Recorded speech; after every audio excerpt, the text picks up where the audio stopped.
Sarah and I are here to talk about this workshop, which is probably back to front. Is this a mirrored image, Sarah, so that it's not legible, or is it legible? I can see it fine. I can read Oh, it the perfect. correct way. Nice. Mhm. So we're going to be talking about this workshop that we're leading on the 21st and 22nd of November in Wells, BC, at the beautiful historic Sunset Theatre.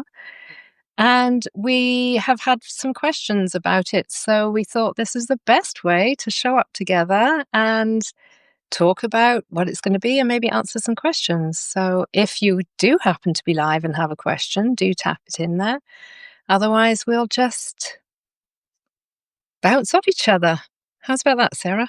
Yeah, that sounds awesome to me because I've been already getting great questions from people leaning in and, we're so proud of this image and, poster that we've, created together and the information on the back and how we've sort of selected little important pieces of, how we have really intentionally created um, what we hope to offer in November. And yeah, it's been really awesome, unexpected conversations from people just saying, like, oh, this Mm. is really interesting. And please tell me more. There's some really great specific questions. So, can I maybe offer Mm. a question to you first? Sure. Put me on the Since, spot. yeah, since Emma is the writer portion of this, yeah. So a writing question that Hmm. specifically came from someone, and just to paraphrase that, they really talked about how they used to write as like an angsty teenager. We had those diaries that we would die if anyone ever read them, and but they're like, I haven't really written more than a greeting card or an email really since then. And so, maybe not doing a ton of writing for joy or for just ourselves. And they wanted to know, how will these writing offerings work for someone who's a non-writer? Hmm. Oh, isn't that a good question? Because, yes, don't we put people in labels of, I'm a writer, I'm not a writer. And the work that I like to bring is called expressive writing. And I say that anyone who can sign their name does expressive writing. And it's really not for consumption of another. Certainly the things that people write in these sessions can be very shareable and help others by hearing them, but it's very much for personal inquiry, for personal expression, in the way that I will lead people to be very in themselves, very centered in themselves, and offer usually a poem, but also a piece of prose to kind of get the thoughts running. So you don't have to just sit in front of a blank page and say, oh, I've got to write something. What's it going to be? Oh, who wants to do that? Hey. Oh. I like to offer something to get those creative juices flowing, and then have just a specific amount of time. I sometimes start with just 1 minute and say what words come up, what phrases, even if it's, I don't know what to write. Why am I sitting here moving my pen? Oh, look at that handwriting. I didn't know I did my G's like that. It can be really basic, but starting that connection with yourself Mhm. and viewing the page not as a threat, but as a loving, receiving friend who wants to know what's on your mind. And so, definitely in a workshop of this amount of time, I help people build that muscle and connect with themselves via movement of their hand on the page with a pen. It's really as simple as that. Mm. And even if you consider yourself a non-writer, you might be very, very pleasantly surprised by what thoughts you put down and what you see that you've said and maybe choose to voice. So I would initially really expose those ideas of writer or non-writer as being something that we've been raised to believe in cultures. And yeah, maybe we'll question those. I'll be questioning lots of things actually, but that's certainly one of them. Do Mm. you think that would, or does that lead to a follow-on question, maybe, Sarah? Or Yeah, I mean, I'm definitely connecting as the artist hat of the piece as well, and just those ideas of those titles that we somehow hang on ourselves somewhere of, being a non-writer or being a non-artist, and people's discomfort with those Mhm. words of saying like, "Oh, I'm a writer," or literally the retreat that we just got to take part in, the Wells Women's Retreat last weekend, and getting the privilege of just sitting in community and workshop with a group of women for an hour to explore art through different medium, and also in through using abstracts so that it's a process and it's not any expected product at the end. And so a lot of, I think, the things that I offer through the guidance of um, expressing ourselves with imagery, with line and shape, is also sort of what you're saying too, that you're doing with Mm. that writing guidance. It's another form of drawing, and that handwriting piece even. It's like you say you don't draw, or one of my favorite processes is continuous line drawing, where you start at a point and you can keep that pen on the paper until you've got an image that maybe is revealed as something, or maybe it doesn't look like anything. Maybe it's abstract, but you've created this something, this line of shape and form from nothing. And then you can play with that by filling it in with color and pattern. And it's sort of the same thing as a writing process. And so it's not that you're not an artist or you're not a writer. It's maybe we've forgotten. I think Mhm. all children, wish to express themselves in ways, especially as they develop. And so we had that at some point.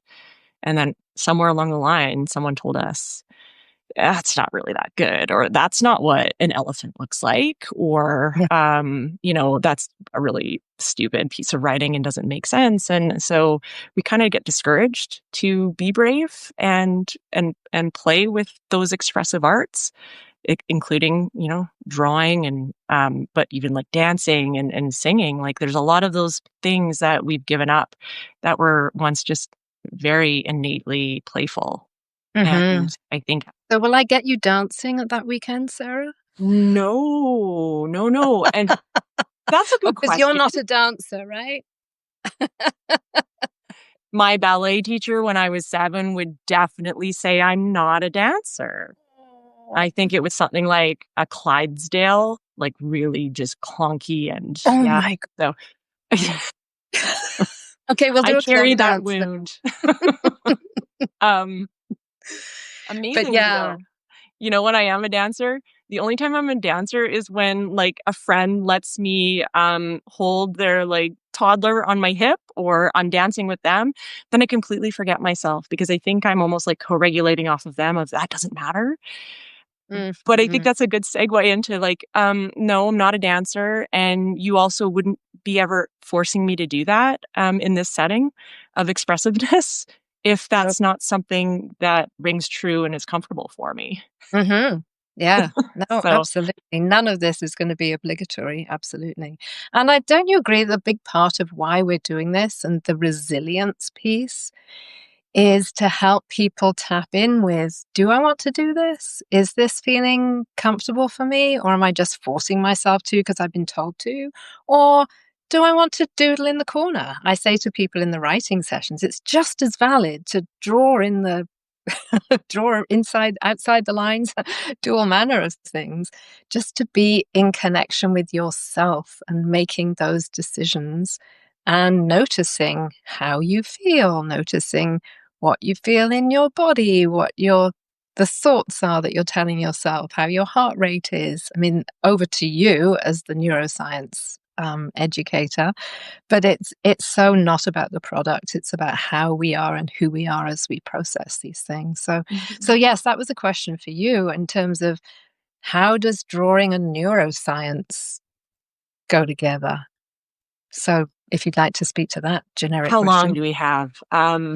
Just I'm really passionate about, understanding neuroscience, and really that's like a big fancy, um, academic word for how the brain and body work together in tandem to understand our experience of the world. And so everyone has a unique nervous system story that has been building since we were in utero. And I mean, if you want to even go back into things like epigenetics and the generational passing on of Ooh. how we interact with our environment now and how those genes flip on and off. But because I'm just going to talk about art as resilience in the realm of, how do I bring in that piece of neuroscience and tie it into acts of creativity, just as you are with the writing piece, is that, there's a field called neuroaesthetics. And so it really is about, your brain on art and your brain Ah. on expressiveness.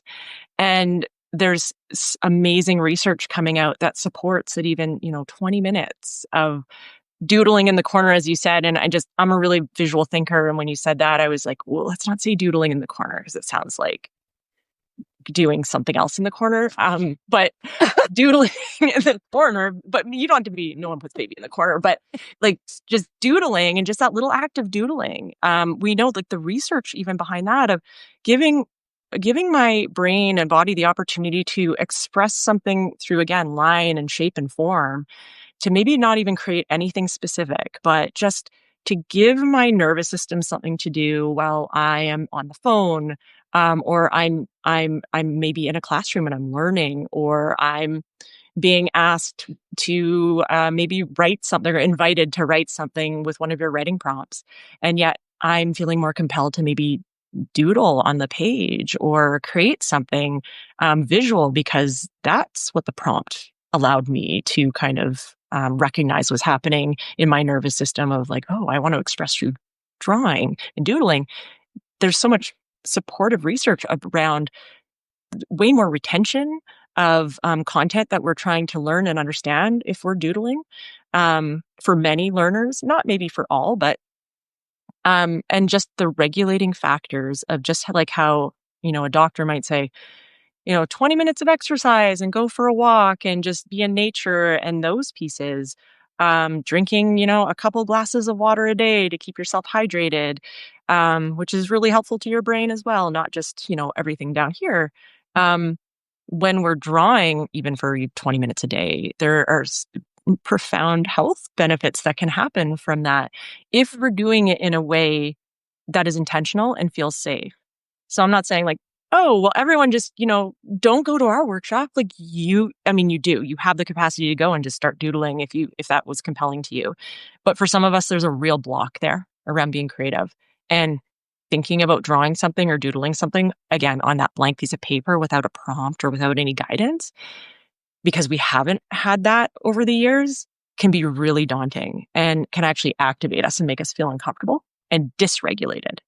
Mm. And so the idea of even what we're able to kind of provide in these 3-part workshops that are 3 hours, where we're doing writing and we're doing expressive creativity through drawing, and also a little bit of painting, if that's what people want, is that um, we're actually giving you some tools and skills that you can anchor into so that you can take these practices and integrate them into your life anytime, as long as you've got some kind of blank surface, a rock or a little post-it note or the back of a receipt, and you've got even 5 minutes to kill doing a little bit of intentional doodling, sketching, abstract art, writing something down that you see outside. It's just another layer of tuning in to ourselves. And when we do that in the spirit of neuroaesthetics, finding the beauty and wonder in things, that And so aesthetic that helps our beauty, nervous system when we it do that. does. Yeah. Mm. Yeah. So Wow, it's that's it's cool. taking that idea of like mindfulness, which some people are like,